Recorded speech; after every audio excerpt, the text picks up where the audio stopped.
तुमच्या मनातले दादा आणि सतत प्रभाव टाकणारे दादा आपल्या क्षणोक्षणी त्यांच्याच प्रभावात मी पण वाढले. त्यांच्या हस्ते मला इतकं कन्फ्यूज होत नाही. मला ते कुठल्या गोष्टी बघितलं तर मला खूप फील होतं. मी ज्या दिवशी घडलं त्या दिवशी नाशिकला होतो त्यावर पण मला इतकं फील होतं. या दिवस मला आठवत सगळ्यांची अवस्था तीच आहे. मला खूप वाईट वाटतं. मला असं राहतच नाही की का त्याच्यामुळे आपल्याला दादा सतत टिकवून ठेवायचे आपल्यामध्ये.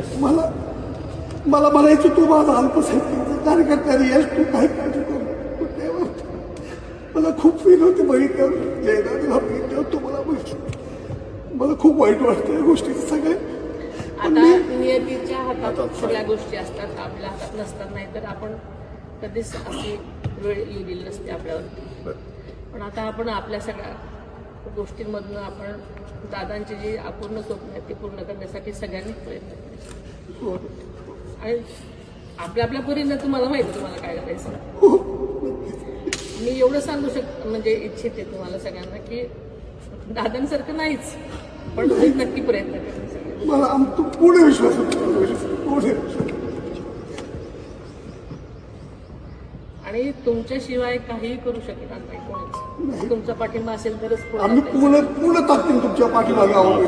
पूर्ण ताकदीने तुमच्या पाठीमागे आहोत. आम्ही तुम्हाला कधी सोडणार नाही. कधी सोडणार नाही तुम्हाला.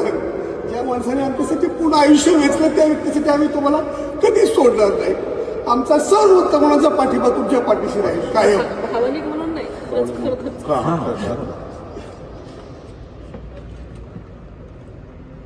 ठीक आहे. धन्यवाद.